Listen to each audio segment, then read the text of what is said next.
Okay.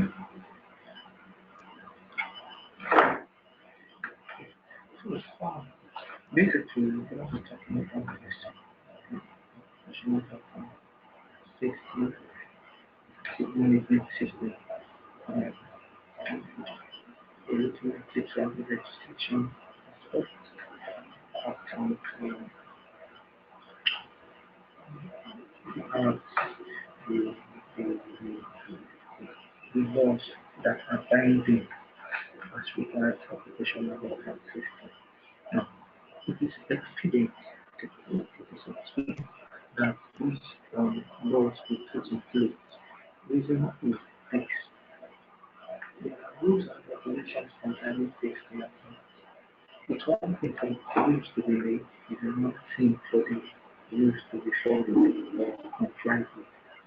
So, to ensure compliance, um, some of these rules or regulations or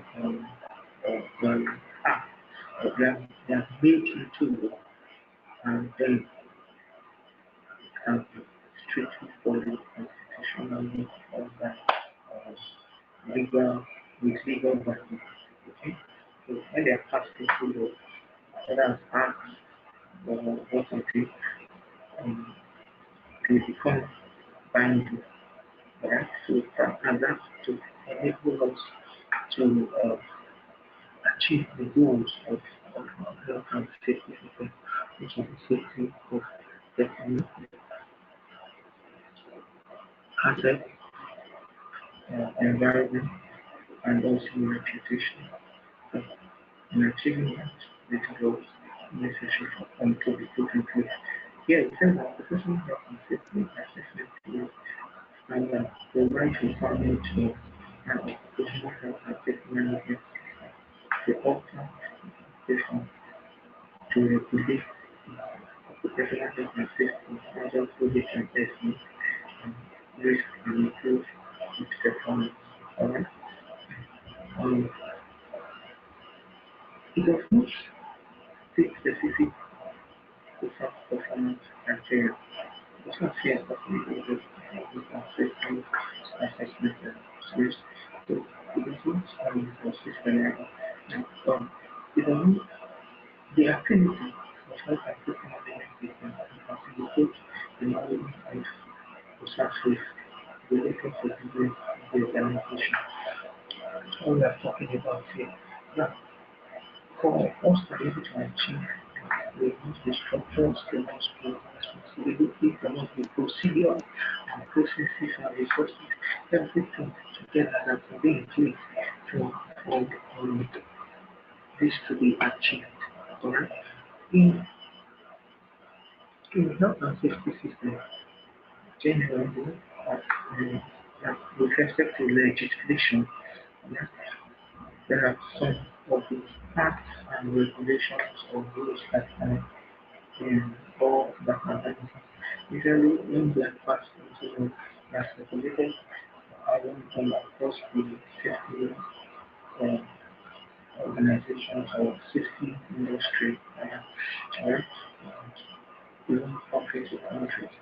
Some countries adopt some of these laws from other countries and it also have to follow suit, especially when it also when it relates or when they can relate to it. Alright? Now there are some other countries who also have theirs that might be a little different um, depending on different factors in their own location. So some laws may be, some of these laws may not be, be a little or regulations or acts may be a little different in some places. But there is a generally accepted or there are generally accepted acts or regulations which are um, kind of generic. Okay? One of them, or some of them, are the Health and Safety Act, Work Act of that's Health and Safety at Work, the Act of 1974. It's a very popular one. We also have the manual handling of operation regulations. That one is of 1992. The Food Safety Act. Then we have the control of substances that can hazardous to health. We just call that COSH, right? So the application for this one this is COSH. Um, so laws, for these laws usually do actually be reviewed over time, as need we require. But we are always based on the original uh, stated laws. Alright?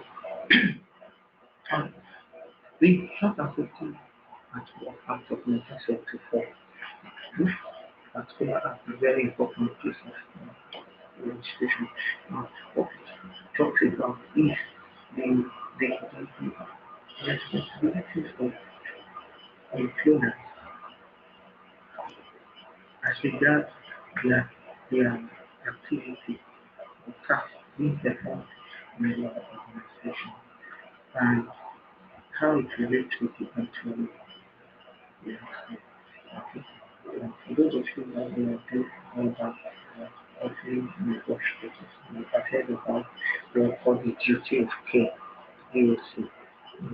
That's to make the banking is banking also taken from this act, right?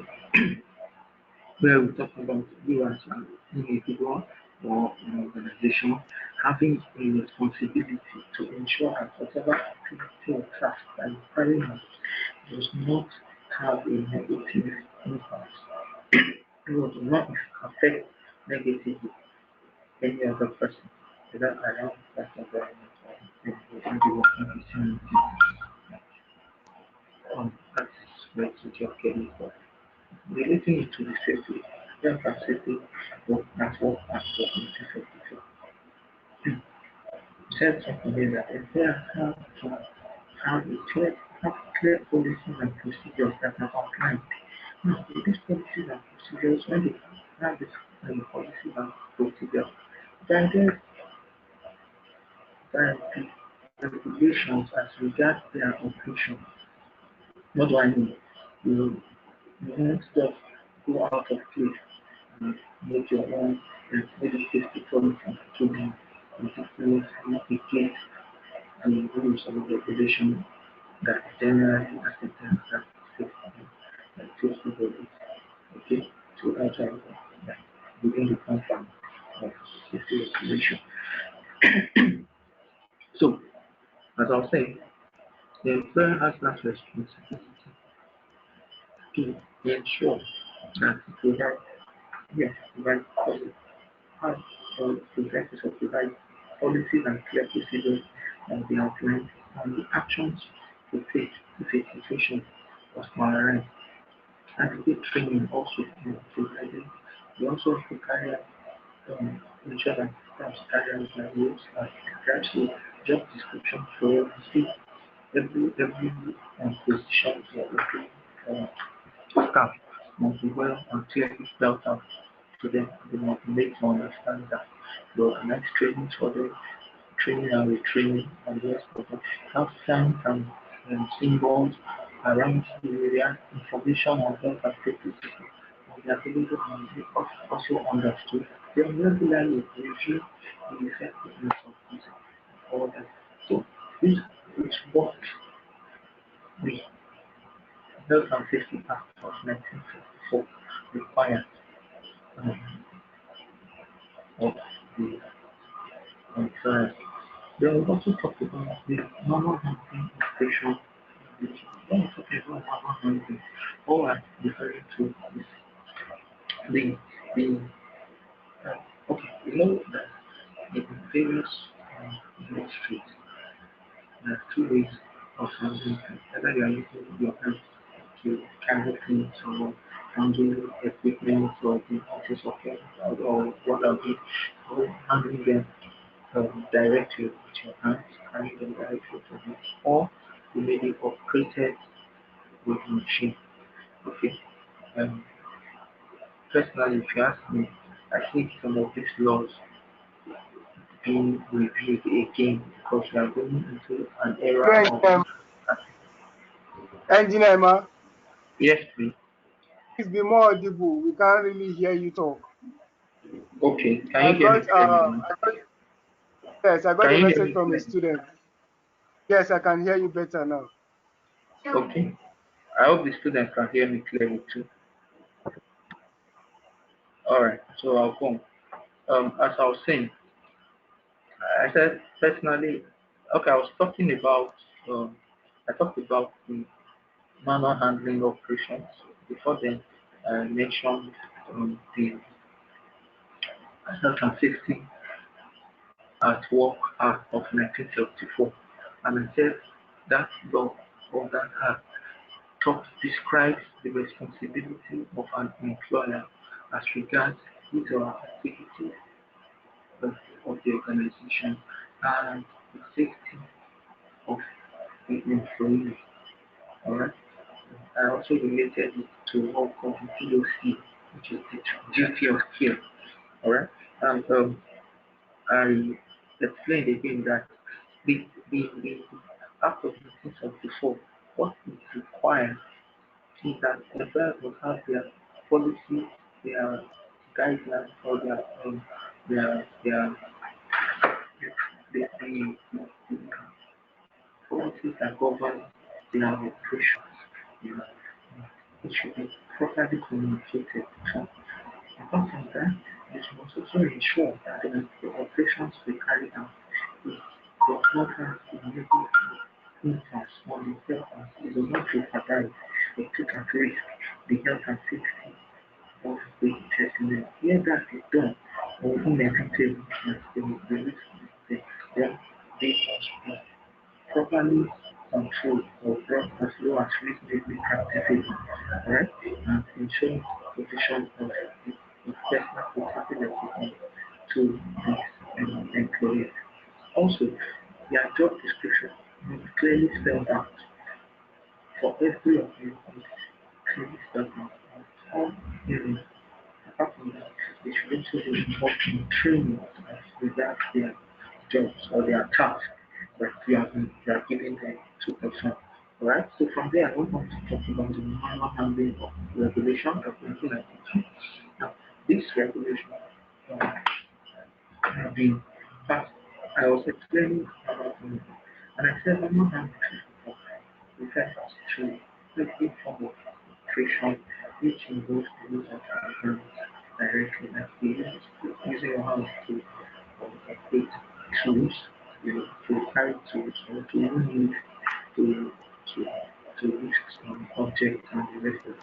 So all of other heavy items and there are those that can take without the kind of skills you can use as an individual.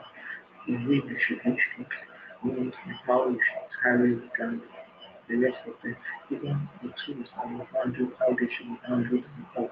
So, laws guide every of these operations to ensure the safety of the personnel. Alright? So that's what manual handling operation regulation is all about. This regulation has different techniques on how to heavy things. And all staff and employees should must be taught and trained. And this training is also related to what is prescribed in the Health and Safety Act, Health and Safety at Work Act of 1974, which we just talked about. So you discover each of these laws are even connected somehow. There's always a way of connecting them because they are all about the same purpose to ensure the safety of individuals and environment, assets, and growth reputation. Those are the four basic areas that we always try to protect in safety, personnel, assets, environment, and reputation. Right? So that is about the manual handling operation regulation. Then we have another one which is also the Food Safety Act. The Food Safety Act of 1990. One assignment I'll be giving you added to the assignments for today is for you to also discussion AACCP as that before I forget. Okay. Right. This is the assignment for you.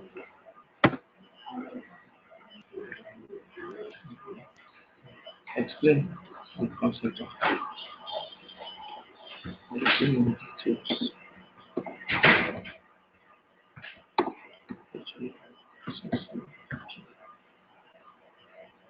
The concept of HSCC. Alright, okay. I just wanted to add that as like we say in this part of Nigeria, class 50. Okay, alright, so let's go on. Okay. Um, talking about the food and safety for 2019.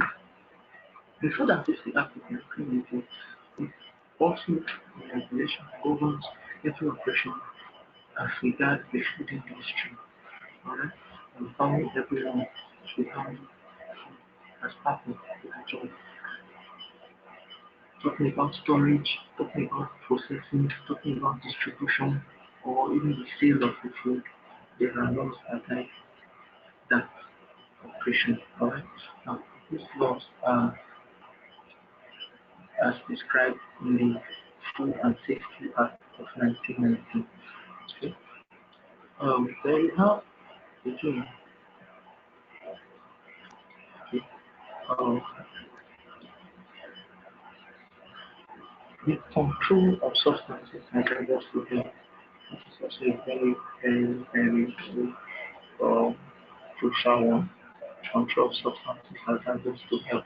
Now, there are several industries. There are several industries that that have various hazardous substances that is used in their activity. Right? Some people work in some companies where they get exposed to some chemicals. Yes. I remember one time I did work for a short period of time with a paint company. And I got to realize that some of the chemicals there, especially like ammonia, which is used as a preservative, it's something that must be guided with you. When factories don't even teach, they don't even put this law into practice, or they don't know how to put it into use. Engineer, man. Yeah? Engineer, man. The Yeah, audio can is you still hear me? very. The audio is very poor. Can Okay, you use then your phone to connect and use your phone as audio? that's what I'm trying to do. Maybe it's coming Please do. from The this. audio is very So, well, I think you can see my screen, right? Yes, okay, you're very audible now. Okay, I'm very audible now. Very, yes. All right, all right. So let's go on. So I was All saying right. the control of substances that hazardous to health. I said that in the industry, several industries, you discover that several kind of substances are made use of in executing the jobs or the task or the production or whatever what have you that they do. Okay, but there must be regulations to how these substances are handled because too excess exposure to many of these substances can be hazardous to the health of the personnel or people who are working in that area. There are some substances that some people because of the nature of their jobs, they get exposed to some substances that could either be carcinogenic. Some of them could even be could cause sterility. You know, some of them could even cause anemia. Some could cause respiratory disorders and the rest of it. You know, some could even cause viral infections. And many of us saw the video that went viral one time about when Abba Kyari was being buried, and one of the undertakers or the people who laid him to rest, the way he was disposed, knowing that this man has died from complications arising from the COVID-19, like coronavirus, and regulations need to be put in place in that. He dis Imagine the way he disposed the PPE that was provided for him. If a video man had not caught him and that thing circulated, I'm sure it would have just been overlooked. It shows the porosity of the system, our health and our system in Nigeria, or how casual many of us still take health and safety as it were. Now, as far as that coverall is concerned, it has a large probability of already being contaminated. So it's a hazard on its own, just disposing it that way. So there must be control, there must be rules, there must be guiding rules about that. That was the reason NCDC had to quickly bring out rules guiding burial um, of, of victims who who died from the coronavirus. You know, they have to bring out regulations for the burial. That is something they ought to have done from the very beginning, because bringing it much later was a reactive approach than a preventive approach. All right?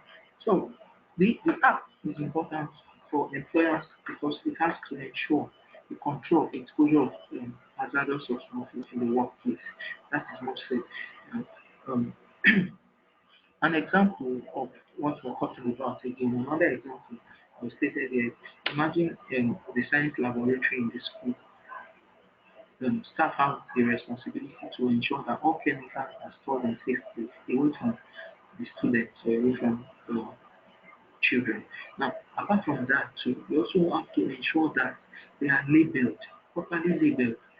They are stored in the appropriate container. So you don't put an acid in a base container or a base in an acid container. There was a scenario many years back in a school where they were carrying out, those of you who did chemistry, your O levels, you know what titration is. You know, where you have to carry out the titration with an acid and a base, get tighter values and all the rest of it. Now you see students mistakenly put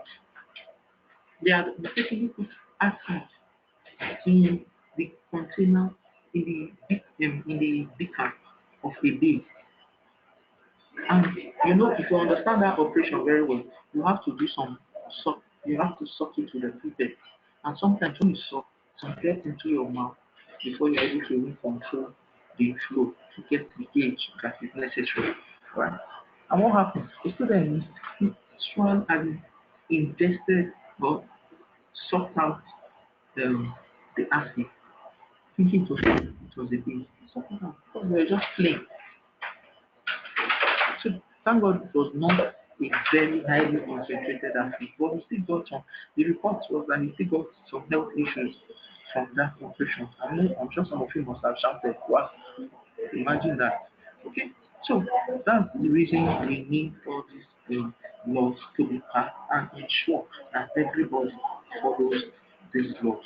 These laws are called regulations or acts. There are so many of them that guide. These are the basics of the conventional laws that guide the law of operations in the industry, as it were. All right. So, you would part of your assignment, you would also discussing, stating these laws. Okay, you can take a screenshot of that. Let me quickly this. Okay, so let's take a screenshot of this. This is the assignment for the week. Then for further study, there are some links there that you can also go and study. Okay, I'll give you like 10 seconds to take a shot of this. Then the next 5 seconds to take study link also. You are sending these questions, submitting to this mail, engineering@gmail.com, and the subject of the will should be only test 602 assignment 1 the name of the center and the state. Your deadline for submission is on Wednesday 6 p.m. at 6 o'clock this month. So I believe you've taken that. You also take this to speak to the link the for further study. Alright, so we continue with our discussion. Okay, we still have some kind of come back to the assignment, but please ensure that you do your assignment. Avoid copying anybody. Avoid plagiarism. Where you have to do copy and paste from the internet, or where you have to now send your work to your friends to also make use of assignment. Such people will penalize. Right? Understand that your assignments are very important as part of your continuous assessment. All right. Uh, so we go into all that said about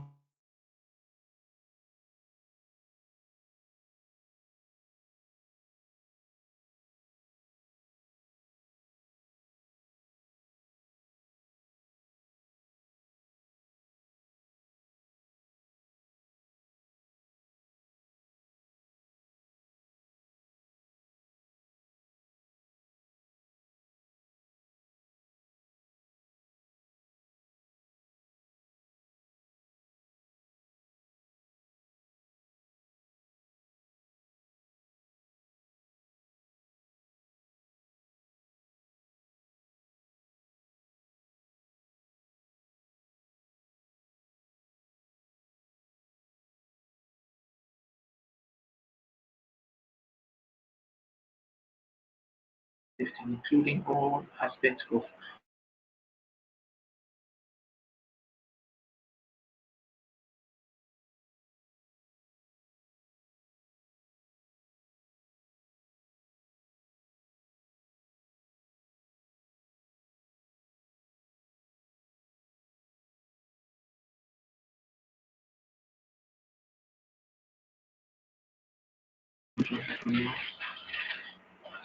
what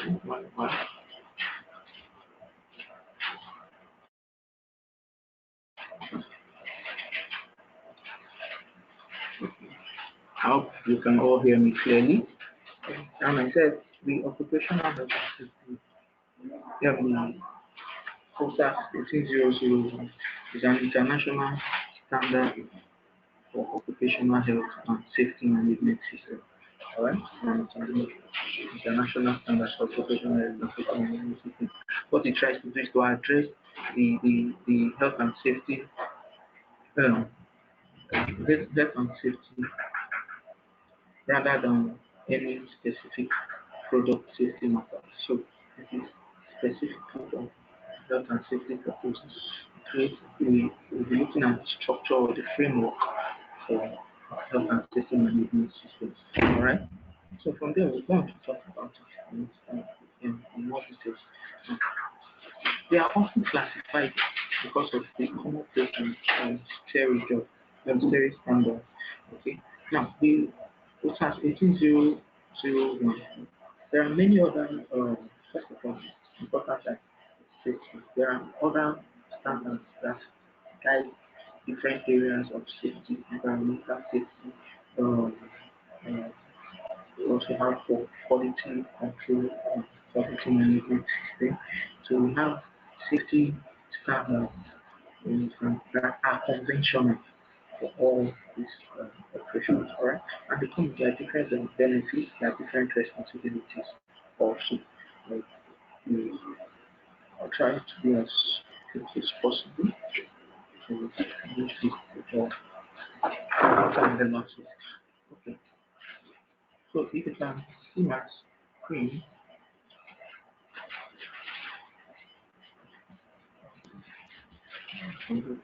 now the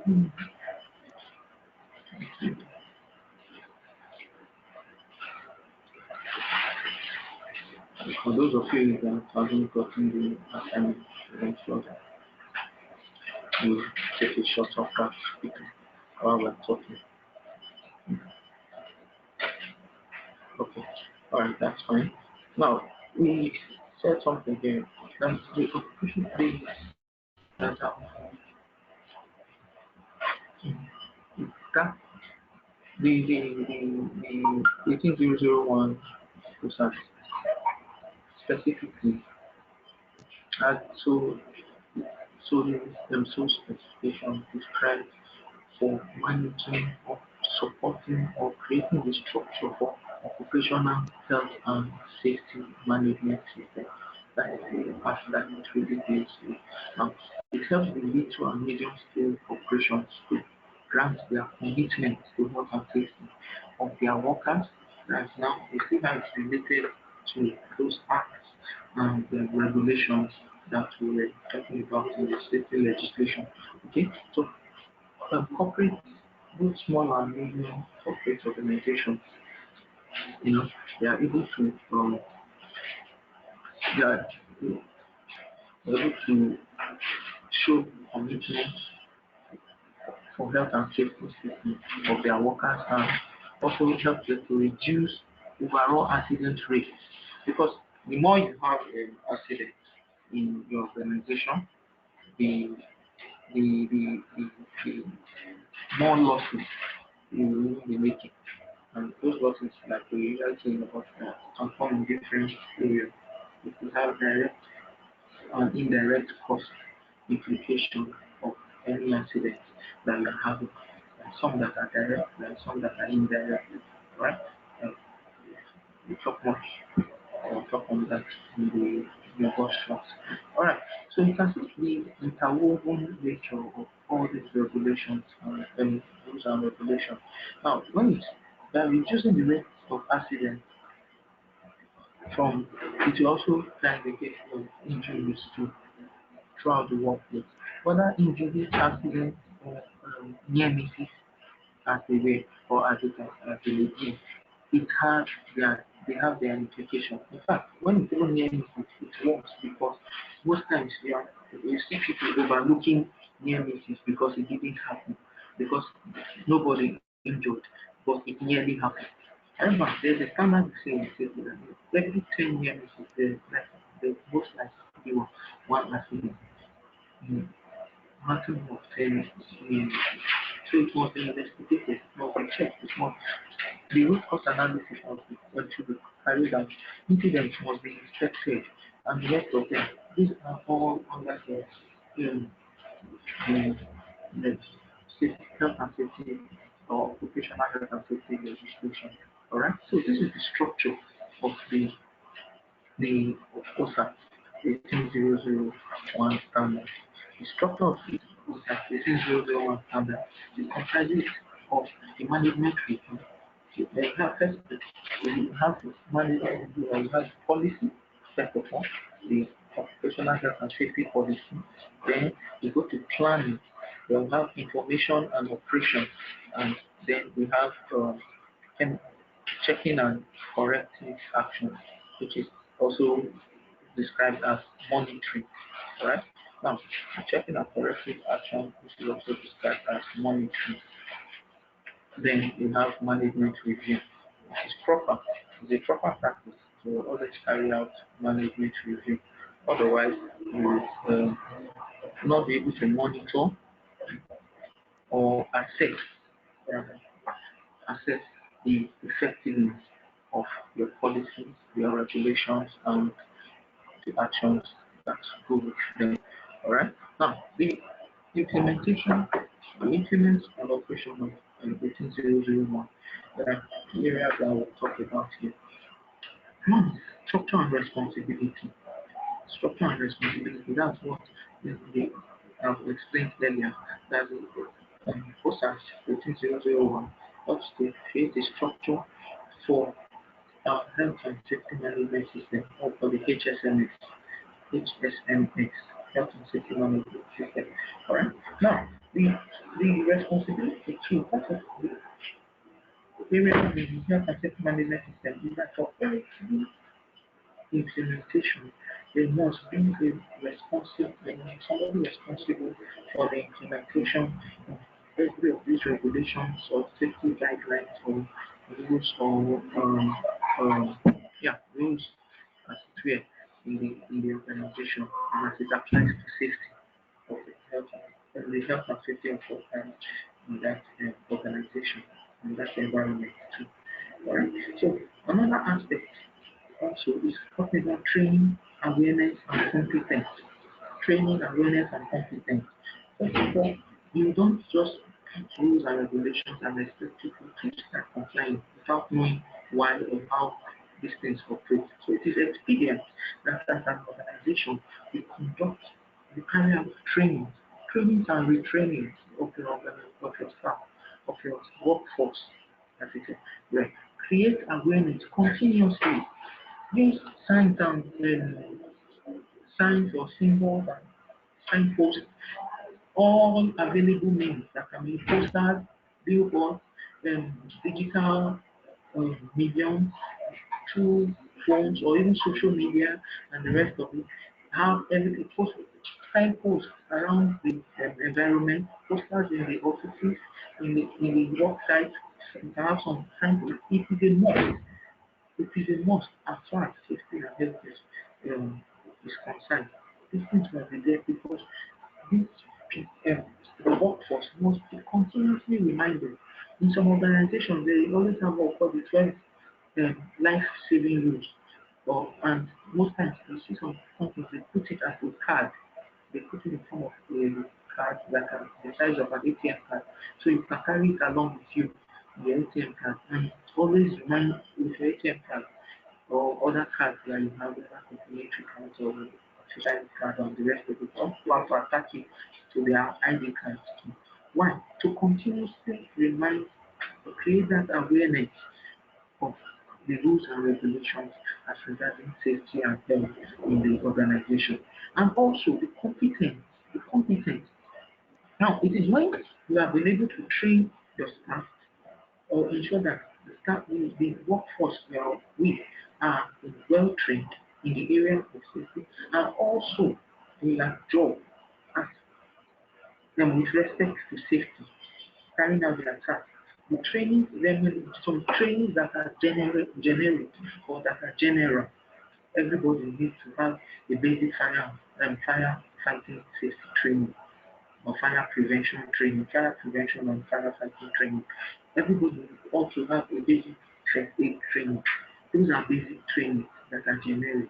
But not everybody will need to carry out a welding training. But they will also be everybody will be educated on the hazards associated with welding. I think we understand what I'm trying to say. So, now, that is what we're talking about here. Is training, awareness, and competence. So you have to ensure that the welders that are competent in that area of their um, assignment or task, they are competent in it. They know the safety rules also as it applies to the job they are carrying out. Now, for instance, the ergonomics, the posture they will have to take when they are welding, how they should pose. You that is not a welder, you that maybe um, a banksman might not be put through that training. Alright, so we understand that. Another area is consultation and communication. Process of communication should be properly done, and areas of consultation where where you need to bring in consultants to handle some area of safety in the organization. You ensure that these consultants are also brought in. You don't just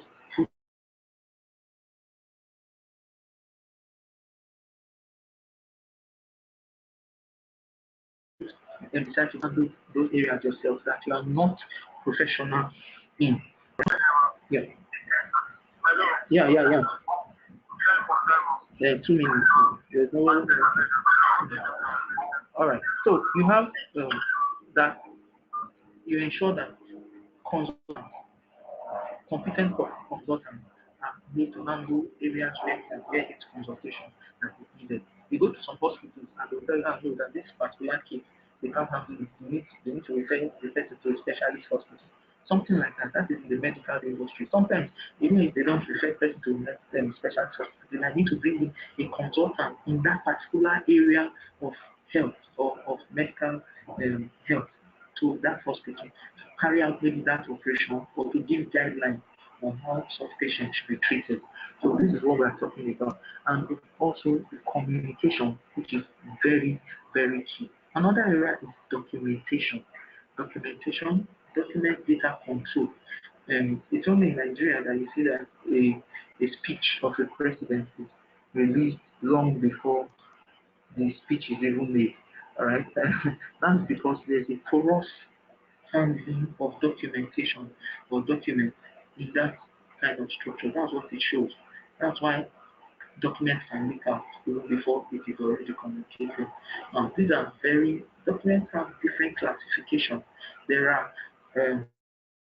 classified information, there are classified documents, there are general documents, there are memos that will be public, there are internal memos that is not for an external. So now to control. Also, the incident report, as regards safety and health, incident report, records of every incident, near misses, med cases, LTIs, as the lost time injuries, the total recordable cases, all of them. So, as many as they must be recorded. Even the first aid cases, all the cases that are and that they run, incident reports, accidents, the rate of fatalities, they must be recorded over time.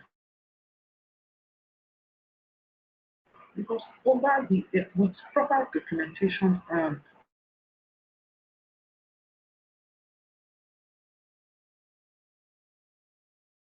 data control or document control, we discover that one, you can be able to detect the sequence of events, whether you have been improving over the years or you've been performing below par over the years. So these are very, very important aspects of